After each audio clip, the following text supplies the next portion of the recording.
Juga terima kasih kepada rakan-rakan yang berada di YouTube sekarang ini menonton di YouTube, di live dan juga di TikTok.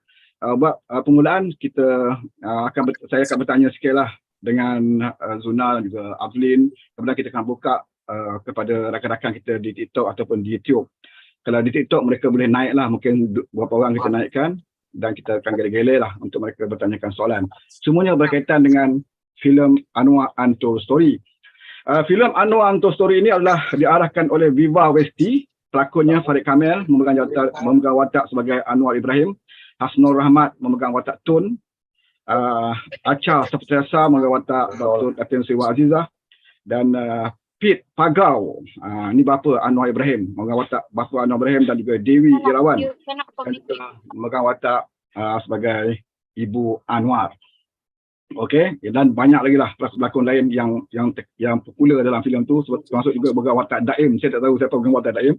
Berita Berjaya memegang watak Daim. Okey, sama pada saudara Zuna sendiri.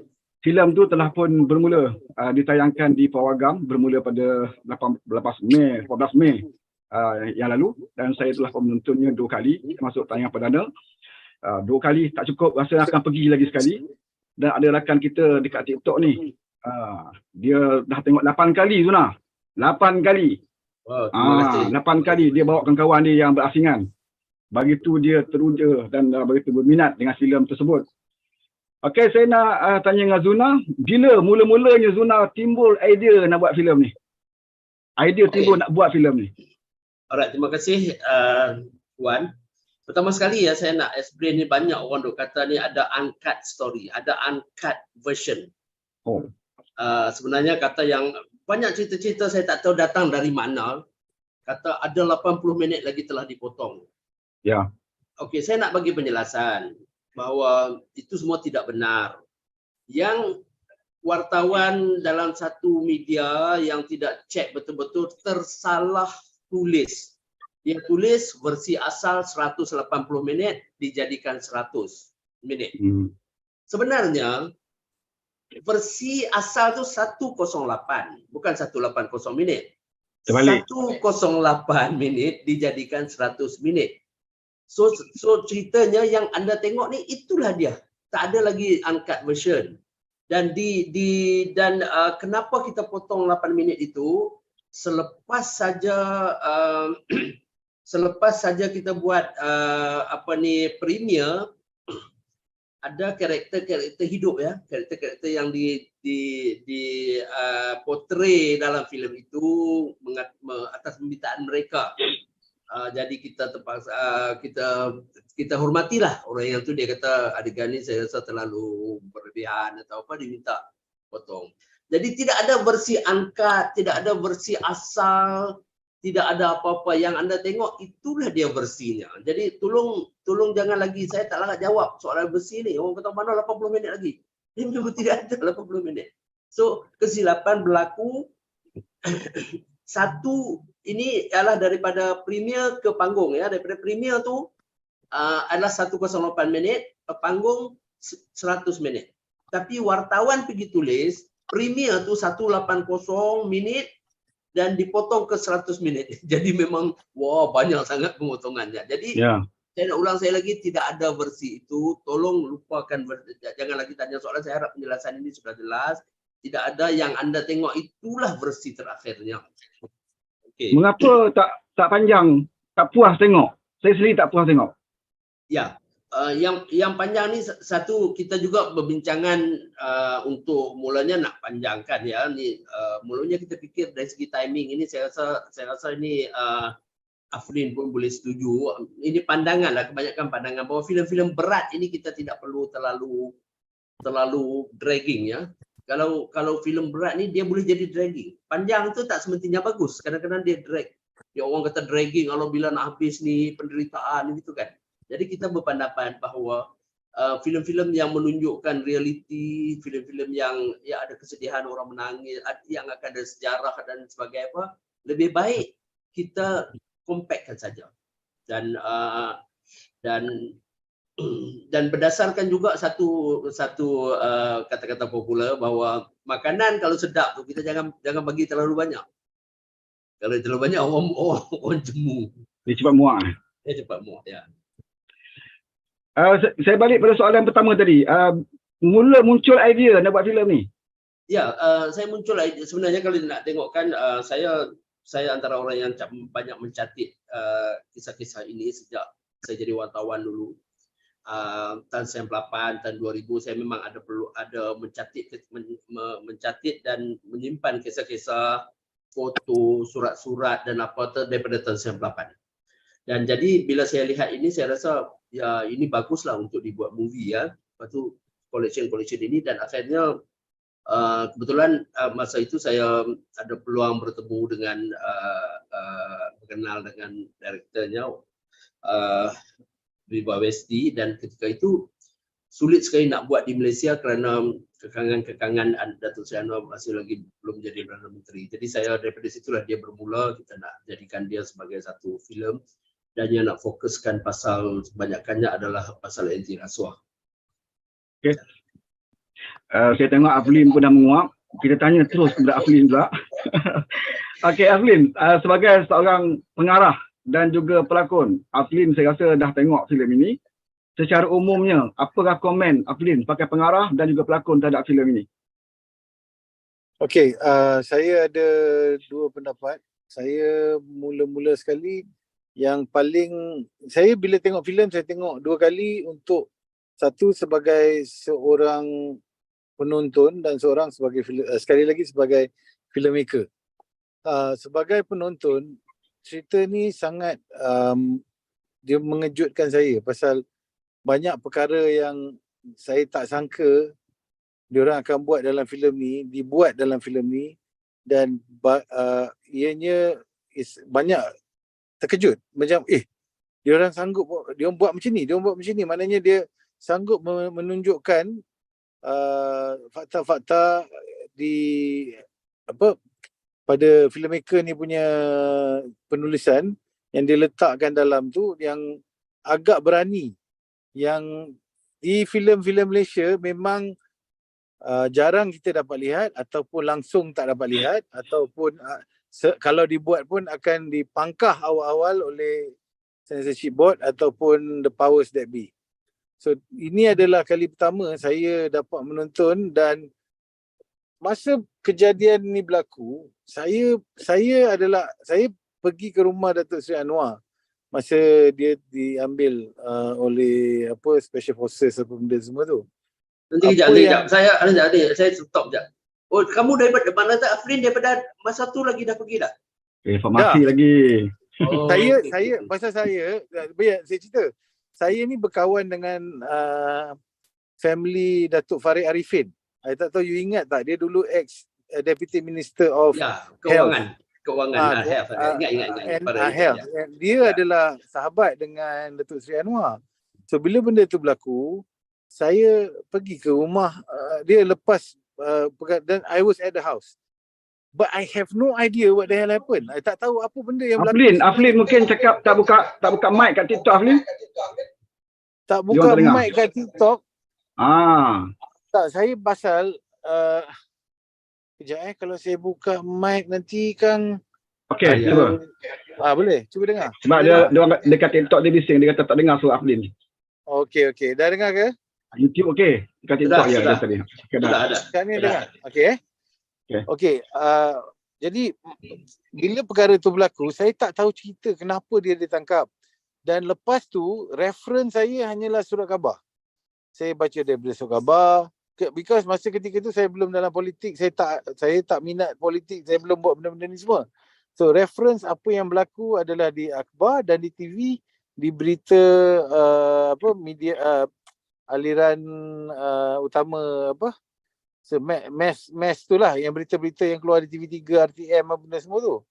So berita-berita pada ketika itu hanya menceritakan cerita yang dibenarkan oleh kerajaan. So kita tak tahu cerita sebenarnya. So dalam filem ni, bila saya menonton filem ni sebagai seorang penonton, walaupun kita dah ikut perjuangan Datuk Seri Anwar, barulah tahu detail-detail yang berlaku. Certain detail saya tak tahu pun. oh iya ke? Kan ini ke? Dulu macam dengar-dengar, tapi dengar daripada mulut orang, dengar daripada apa, so kita tak tahu betul ke tidak. So bila dah dimasukkan dalam filem ni, ianya adalah satu bentuk pasal Zuna takkan letak benda yang tak factual. Ya. Kan? Pasal dia akan kena saman. Kalau dia letak benda yang fitnah, melainkanlah kalau apa pihak-pihak yang pembangkang ni memang dia fitnah, lepas tu dia minta maaf. Tapi kita bukan macam tu. Kita kena jaga kan. Kita jaga kita punya adab kita, cara kita buat kerja. Kalau kita letak sesuatu, maknanya we can back it up with facts. So bila Zuna letak benda tu semua, baru pada saya banyak benda yang macam, oh begini ke? Apa yang berlaku sebenarnya macam ni. And then, oh tak tahu pula, dia orang tak tahu di mana Datuk Seri Anwar. Pasal cerita tu semua mana ada dia orang cerita. Kan? It didn't come out in the news. It didn't come out only in this film baru kita tahu yang Kak Wan tak tahu di mana Datuk Seri Anwar pada ketika itu. Pasal saya bukan party man masa tu Saya pun tak tahu. I don't know geng-geng yang pada ketika itu pun tak ramai. Yang saya tahu adalah apa yang diberitahu saya daripada news. So news pada ketika itu hanya menceritakan one side story saja, iaitu the narrative yang kerajaan nak kita tahu. So rakyat Malaysia pada ketika itu yang macam saya apa benda semua hanya dengar satu side saja. Okay, so Untold Story pada saya telah membuka minda saya lagi dan memberi saya the other side of the story. Apakah dia sebenarnya yang berlaku? Kalau you nak tahu, this is it. And itulah pada saya yang bila saya dengar cakap, alamak, ini betul-betul berani. Dan saya itu pada saya dia punya terkejut, alamak. Macam alamak, sikit-sikit alamak, dia orang cakap macam ni, alamak. So macam satu demi satu revelation yang keluar tentang apa yang menyebabkan sehingga Datuk Seri Anwar dimasukkan ke dalam ISA dan kemudiannya ke penjara. Itu yang buat kita macam, ush. Now, ramai orang bermain di on netizen lah yang walaon ni semua di dalam social media yang duk main, oh kenapa tak letak cerita pasal tilam, kenapa tak letak cerita pasal, okay, engkau orang bercakap, I don't know whether you know what you guys are talking about, tapi maknanya contoh pada saya is something yang you are not ready to listen to anything. Pada you ada satu side aja story. That side is supposedly the truth. But now kita dah tahu, dah ada pardon, dah ada apa semua dah berlaku yang membuktikan yang benda tu tidak benar. Yang ini satu konspirasi politik. So itu dari segi penonton, itu saya punya wow yang besar. Okay. Dari segi pembikin filem, saya ada a few things in my head. Yang paling utama adalah saya cakap kat diri saya, filem ni sepatutnya orang Malaysia yang buat. Itu yang first kali dalam kepala saya. Pasal orang Malaysia yang buat, yang lalu benda ni, yang apa mesti. Tapi saya faham 100% kenapa ia dibuat oleh Viva. Viva is an outstanding film director. Dia sangat bagus. Dia juga pemenang pengarah filem terbaik 2008 ke something like that di Indonesia, which is not kaleng-kaleng orangnya. Orangnya sangat hebat, pembikin yang bagus. Cuma pada saya cerita ni cerita orang Malaysia yang patut ceritakan. Itu pada saya. Okay, that's my personal opinion as a filmmaker. Tapi dari segi lakonan saya tengok, lakonan dia bagus. Like, siapa tu? Farid Kamil? Farid. Saya pun nak cakap before this dia banyak main cerita-cerita remaja yang I was like, okay, I'm not so impressed. Tapi this is the first time I am really impressed dengan Farid Kamil. Sehingga saya cakap, kalau filem ni boleh masuk FFM, peluang dia untuk menang Best Actor memang ke atas tu. It's right there. And then that I think is a testament kepada filem director tu sendiri. Filem director boleh membentuk aktor tu pasal apa you tengok di dalam filem tu adalah kerana itulah apa yang filem director tunjukkan. Dia dapatkan image tu, dia tunjukkan pada you. So Ya. film director will give you the best of Farid Kamil. Dia tak akan tunjuk kalau benda tak jadi ke tak apa, dia tak akan tunjuk. Dia akan tunjuk this is the best yang Farid Kamil boleh bagi, dan bila dia tunjuk tu memang hebat lakonan Farid Kamil. Acha Septriasa, jangan cerita. Saya daripada mula tengok dia dah macam, walaupun tak ada iras muka Kak Wan, saya percaya dia Kak Wan. Ya. Faham tak? Dia Dia macam punya tudung, baju. betul, mana muka tak ada iras, tapi dari segi macam Farid at certain angle macam Datuk Seri Anwar, tapi macam Acha tak ada, tapi because the acting is so convincing, we forget all that, and we believe this is Kawan. And cara dia bawa karakter tu membuat kita rasa macam, wish, hebatnya this lady, this is how strong this lady is. Kalau orang sebelum ni yang tak tahu, yang selalu cakap apa-apalah tentang Kak Wan ni, ada dia hanya fill in the gap masa Datuk Seri Anwar tak ada. It's not true. She literally held the fort, held the family together, held the party, held kebanyakan benda tu lah. Even though tak tahu dia whether she was reluctant to do it atau tidak, she did it. Dan dia ada seorang yang kuat dan sangat power, and the film showed that. So pada saya, with regards to acting and storytelling, it was enough that it was enough yang kita faham apa yang kita tak tahu.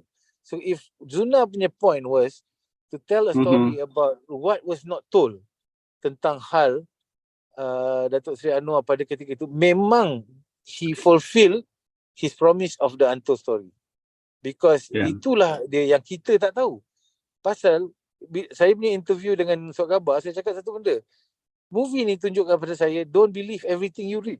Don't believe everything you see on the news. Because, if it can be manipulated, you will only get one side of the story. Kan? Sampai orang-orang lain semua duk percaya, fitnah orang, sampai tak tahulah berapa ramai, berapa ribu orang dah berdosa pasal fikir benda yang tak elok. Kan? Itu pada saya dah macam, wow, this is the power of a government yang kalau dia nak brainwash orang, how they control media tu.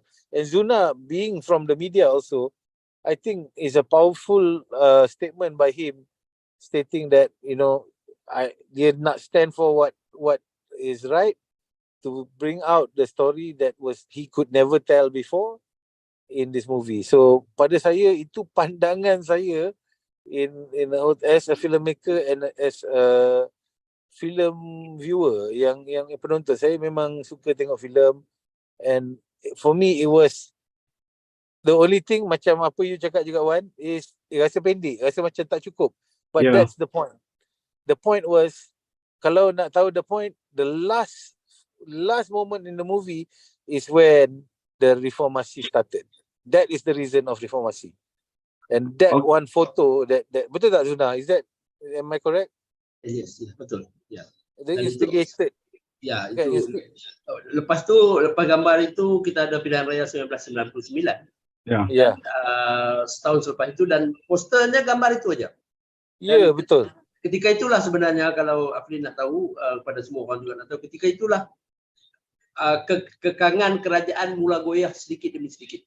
Kalau tidak pernah berlaku dalam sejarah yang tempat-tempat calon kerajaan bertanding itu goyah, tak pernah sebelum itu. Betul.